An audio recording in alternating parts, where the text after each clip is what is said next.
Hi, today I'm here with Corey Plasso.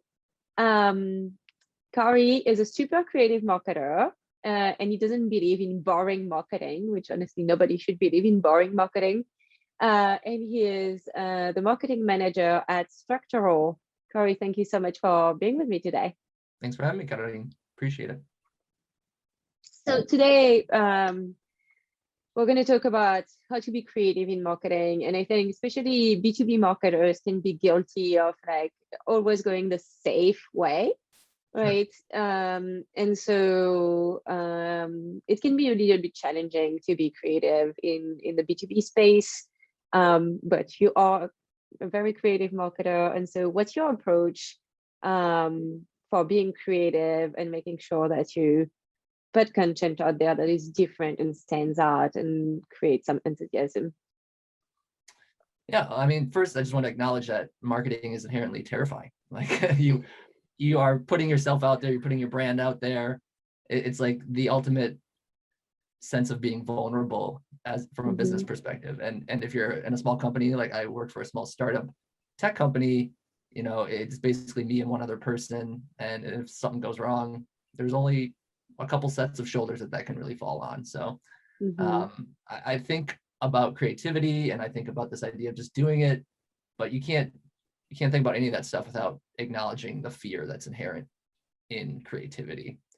I actually come from an arts background. I got my master's degree in sculpture in Boston, and we did a lot of reading about art and fear. There's actually a book called Art and Fear, and they talk a lot about this idea of embracing uncertainty, vulnerability. I think vulnerability is having like this big moment right now, but it's always been there for creatives. You know, if you put yourself out there, you're opening yourself up to failure and to ridicule. But to push through that is the only way that you can really succeed, right? I think that the more creative you are and the more you push through that fear, the better results you're going to have. But it doesn't just start and end with the individual creator. You know, I think it's a leadership thing. Leaders need to embrace people to make mistakes, to fail, and only that way can we really embrace creativity. Historically, you know, people who are encouraged to take risks are usually people that look a lot like me, right? And that's, I think, where leadership really needs to step up and allow everybody on the team to be creative. And it doesn't have to start and end with marketing either. So specifically in my role currently, I've had an amazing opportunity. My boss, Scott Burns, he really embraces this idea of take risks. He talks about how as a small company, our strategic advantage really over larger, more established companies is that we have nothing to lose. And what an amazing, empowering way to start your day every single day is like, hey, we have nothing to lose. You know, we kind of started from nothing. And we're going to take risks. We're going to make bets, and we're going to find out which bets are working, and we're going to double down on those. So we've had the opportunity to do a lot of cool things like a podcast, lots of digital events. I recently created a couple of videos for a competition that we're in that were just kind of goofy. And even for that one, like Scott was out of town. I didn't really know if he would give it the thumbs up on it, but I knew that seed had been planted in my mind that I could take risks. I was backed up by leadership, and basically my creativity was trusted. That's great. That's a great point. And I think something else that you brought up that's really important is that, so there's the risk factor, right? And just trying it. The other factor is that, you know, creativity doesn't happen in one day. Like the first thing you put out is not necessarily what's going to be like the big win, right?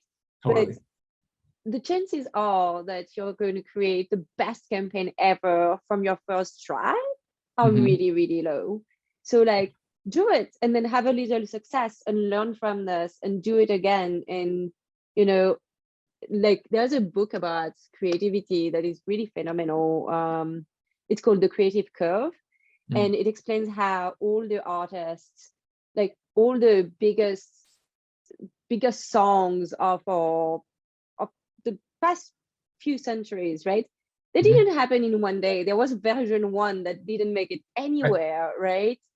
So like iteration and testing and doubling down on what works is like really really where it's at, right? There's no like creative genius that just happens in one day. Absolutely not. It's work, work creates work.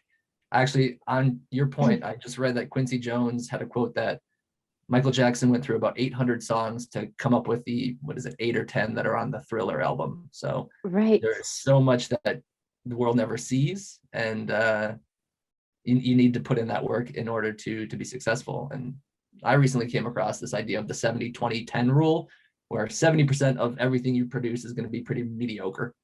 20% is just going to suck, and 10% is going to be the best you can possibly do. Everybody's best is at a different level, but the 70-20-10 rule kind of is true for everybody. So if you're only making 3 campaigns, it's not a great chance that you're going to hit on one of those. But if you do 100 campaigns, you're probably going to hit on about 10 of them. So exactly. you just got to put yourself out there. Awesome. Well, I love this. So, okay, to sum up, you want to be creative, just do it. Go for it. Yeah, you're probably going to fail. It's fine.